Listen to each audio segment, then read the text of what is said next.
Hi, welcome to ஆரம் மீட்டக். இன்றைக்கி நம்ம என்ன பார்க்க போகிறோம்னா, கேஸ் ஒன் டோட்டல் செக்யூரிட்டி மூலமாக பேரண்டல் கண்ட்ரோலை யூஸ் பண்ணி எப்படி வெப்சைட்லாம் பிளாக் பண்ணலாம் அப்படிங்கிறது தான்.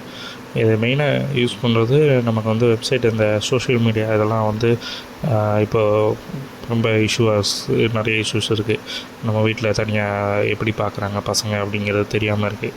அந்த மாதிரி இதுக்கு இந்த சின்ன இது மூலமாக ஆப் மூலமாக நம்ம இந்த ஆன்டிவைரஸ் மூலமாக நம்ம வந்து பிளாக் பண்ணிக்கலாம். இதில் பார்த்திங்கன்னா ஃபஸ்ட்டு வந்து நீங்கள் வந்து கேஸ் ஒன் இன்ஸ்டால் பண்ணிக்கோங்க. கேஸ் ஒன் நம்ம வந்து நெட்டில் போய் கூகுளில் போய் கேஸ் ஒன் டோட்டல் செக்யூரிட்டிங்கிற டவுன்லோட் பண்ணிட்டு அதோட ப்ராப்பர் இன்ஸ்டால் பண்ணிக்கலாம். அது டவுன்லோட் இன்ஸ்டால் பண்ணிட்டு நம்ம கீ ஆக்சுவலாக ஒரிஜினல் கீ உங்களுக்கு லோக்கலில் எங்கே வேணாலும் பையர் கிடைக்கும், இல்லை ஆன்லைன்லனாலும் நீங்கள் பர்ச்சேஸ் பண்ணிட்டு கீயை ஆக்டிவேட் பண்ணி விட்டுக்கோங்க. ஆக்டிவேட் பண்ணதுக்கப்புறம் ஒரு லைசன்ஸோடு இருந்தால் உங்களுக்கு சேஃபாக இருக்கும். எல்லா ஃபியூச்சர்ஸ் அதில் நிறைய இருக்குது. இது ப்ரமோஷன் வீடியோ கிடையாது. இது ஜென்ரலாக நான் அதில் இருக்க ஃபியூச்சர்ஸை மட்டும் உங்களுக்கு சொல்கிறேன். நீங்கள் அதில் இருக்க ஃபியூச்சர்ஸ் வந்து ransomware இந்த மாதிரி நிறைய ஃபியூச்சர்ஸ் இருக்குது. அதையும் யூஸ் பண்ணிக்கலாம் மல்டிப்புளாக. வெப்கேம் ப்ரொடக்ஷனு அந்த மாதிரி எல்லாமே இருக்குது. திருப்பியும் சொல்கிறேன், இது ப்ரொமோஷன் வீடியோ கிடையாது. உங்களுக்கு இதுதான் இல்லை, எந்த ஆன்டிவைரஸ்னாலும் நீங்கள் யூஸ் பண்ணி அதில் பேரண்டல் கண்ட்ரோல் யூஸ் பண்ணிக்கலாம். நான் இதில் உள்ள மெத்தடை வந்து உங்களுக்கு ஈஸியாக இருக்கிற மாதிரி சொல்லிடுறேன், அவ்வளோதான். மற்றபடி நீங்கள் எந்த ஆன்டிவைரஸ் யூஸ் பண்ணுறீங்களோ அதில் இருக்க பேரண்டல் கண்ட்ரோலில் போய்ட்டு நீங்கள் எந்த செட்டிங்ஸை பண்ணிக்கலாம்.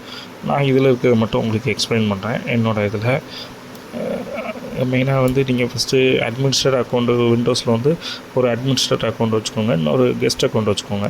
அட்மினிஸ்ட்ரேட்டர் அக்கௌண்ட் வந்து பாஸ்வேர்ட் ப்ரொடக்ட் பண்ணி உங்களோட ரைட்ஸு நீங்கள் எல்லா ரைட்ஸையும் நீங்கள் வச்சுக்கிற மாதிரி பார்த்துட்டு, ஏன்னா அதில் அட்மினிஸ்ட்ரேட்டர் அக்கௌண்ட் நீங்கள் யூஸ் பண்ணிங்கன்னா உங்களுக்கு வந்து அன்இன்ஸ்டாலோ இல்லை எதுவும் மாடிஃபிகேஷன் பண்ண முடியாது. அதனால் நீங்கள் அதை பாஸ்வேர்ட் ப்ரொடக்ஷன் பண்ணிட்டு இப்போ ஒரு கெஸ்ட் அக்கௌண்ட்ஸு அல்லது ஏதாவது ஒரு ஸ்டாண்டர்ட் அக்கௌண்ட்டாக க்ரியேட் பண்ணிக்கோங்க விண்டோஸில். அது நீங்கள் யூஸரில் க்ரியேட் பண்ணிங்கனாலே ஸ்டாண்டர்ட் அக்கௌண்ட்டாக க்ரியேட் பண்ணிட்டீங்கன்னா உங்களுக்கு வந்து அது யூஸர் அக்கௌண்ட்ஸாக போயிடும். நான் வந்து டெம்ப்புன்னு சொல்லி போட்டு ஒரு யூஸர் அக்கௌண்ட்ஸ் க்ரியேட் பண்ணியிருக்கேன். இந்த மாதிரி யூஸர் அக்கௌண்ட்ஸில் வந்து உங்களுக்கு வந்து ப்ரொடக்ஷன் நம்ம அட்மினிஸ்ட்ரேட் ரைட்ஸ் வந்து அவங்களுக்கு இருக்காது. எதை பண்ணாலும் மாடிஃபிகேஷன் பண்ணாலும் நம்மகிட்ட பாஸ்வேர்டு கேட்கும். நம்ம யூஸருக்கு அட்மினிஸ்ட்ரேட்டரில் வந்து பாஸ்வேர்ட் ப்ரொடக்ஷன் பண்ணி வச்சுட்டோன்னா இதில் வந்து அவங்களுக்கு பாஸ்வேர்ட் வந்து தெரியாது. அதனால் எதுவும் மாடிஃபிகேஷன் பண்ண முடியாது. என்ன நம்ம இது பண்ணுறோமோ அதை மட்டும் அவங்க யூஸ் பண்ணிக்கலாம். அந்த மாதிரி இருக்கும்போது நீங்கள் இது பண்ணி வச்சுக்கலாம். யூஸர் அக்கௌண்ட்ஸு க்ரியேட் பண்ணி வச்சுக்கோங்க. அதுக்கப்புறம் கேஸ் ஒனில் ஒரு பாஸ்வேர்ட் ப்ரொடக்ஷன் இருக்குது. அந்த பாஸ்வேர்ட் ப்ரொடக்ஷனும் நீங்கள் போட்டு வச்சுக்கோங்க. ஏன்னா கேஸ் ஒனில் போய் எதுவும் மாடிஃபிகேஷன் பண்ணிடக்கூடாதுல்ல.